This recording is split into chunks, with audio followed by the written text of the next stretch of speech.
बहुत समय पहले की बात है। माधवपुर नामक गांव में एक गरीब किसान अपनी बूढ़ी अम्मा के साथ रहा करता था। उसके पास एक छोटी सी जमीन थी जो कि बंजर हो चुकी थी। फिर भी वह दिन रात उस पर मेहनत करता था। मोहन बहुत ही मेहनती और ईमानदार था।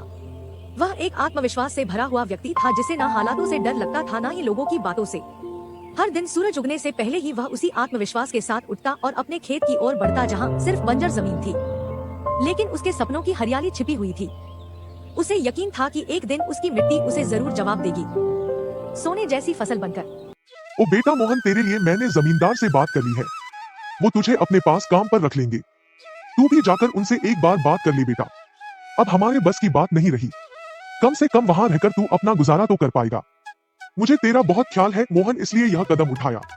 जाकर बात कर ले, सब ठीक हो जाएगा।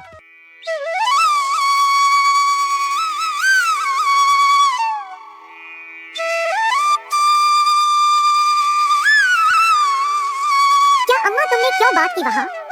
मैं नहीं जाऊंगा। हमारा खुद का खेत है तो मैं दूसरों के पास क्यों काम करने जाऊं? मैं गरीब सही मगर खुददार हूँ। मैं अपनी मिट्टी में पला हूँ, उसी में पसीना बहाऊंगा।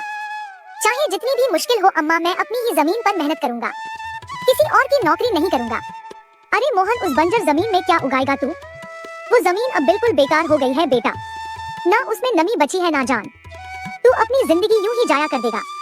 उस जमीन को संवारते संवारते मैं जानती हूँ तेरा हौसला बड़ा है, पर बेटा हौसले से पेट नहीं भरता। तू मेरी बात मान ले। वो जमींदार कम से कम तुझे रोज की रोटी तो देगा। अपनी जिद छोड़ दे बेटा। तू थक जाएगा पर वो जमीन कुछ नहीं देगी तुझे। अरे अम्मा, तुम बेकार में ही इतनी परेशान हो रही हो। देखना, एक दिन मैं उसी जमीन से सोना निकालूंगा। यह जमीन ही हमारी सबसे बड़ी ताकत बनेगी। मोहन खेत में काम कर ही रहा था कि तभी वहाँ पर एक आदमी आकर बोला, अरे मोहन भैया, आपको भी मानना पड़ेगा। आप फिर से इस बंजर जमीन पर मेहनत कर रहे हैं। अरे मंगेश भैया, अब क्या करें? जमीन हमसे ज्यादा मेहनत करवा रही है, पर क्या करें? धरती तो माँ समान होती है, जैसा वह चाहे वैसा ही करना पड़ता है। कभी सख्त हो जाती है, कभी चुपचाप सब सह लेती है, कभी बीज को छुपा लेती है तो कभी उसे जीवन दे देती है। हम तो बस उसके बच्चे हैं जो उसके हर रंग को अपनाना जानते हैं। थक तो जाते हैं भैया, पर जब मिट्टी की खुशबू आती है ना तो सारी थकान उतर जाती है। उम्मीद है यह माँ हमें खाली हाथ नहीं लौटाएगी। बस थोड़ा और सब्र, थोड़ा और विश्वास। आप जैसा मूर्ख तो मैंने आज तक नहीं देखा भैया। क्या सोचते हो आप?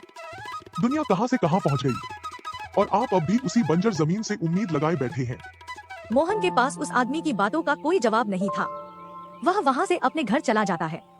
जब दोपहर को मोहन थक हार कर घर पहुँचता है तो देखता है कि माँ बुझे हुए चूल्हे के पास चुपचाप बैठी है। क्या हुआ अम्मा, तुम ऐसे क्यों बैठी हो? खाना क्यों नहीं बनाया? क्या बात है? बेटा, चूल्हा जलाने के लिए लकड़ियाँ नहीं है, इसीलिए चूल्हा कैसे जलेगा? बस इतनी सी बात है अम्मा, मैं अभी जाकर ले आता हूँ लकड़ियाँ। मोहन लकड़ियाँ लाने जंगल चला